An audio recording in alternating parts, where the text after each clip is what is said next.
Сайн байцгаана үзэгчдээ намайг хөтлөх чад жаргал байна. Өнөөдөр хүүхдийн эрүүл мэндийн сэдвээр ярилцсанаа.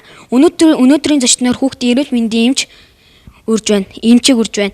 Сайн байцгаана, намайг Даржин Наранбаяр гэдэг. Би одоо 1-р хорооллын хүүхдийн эрүүл мэндийн эмч.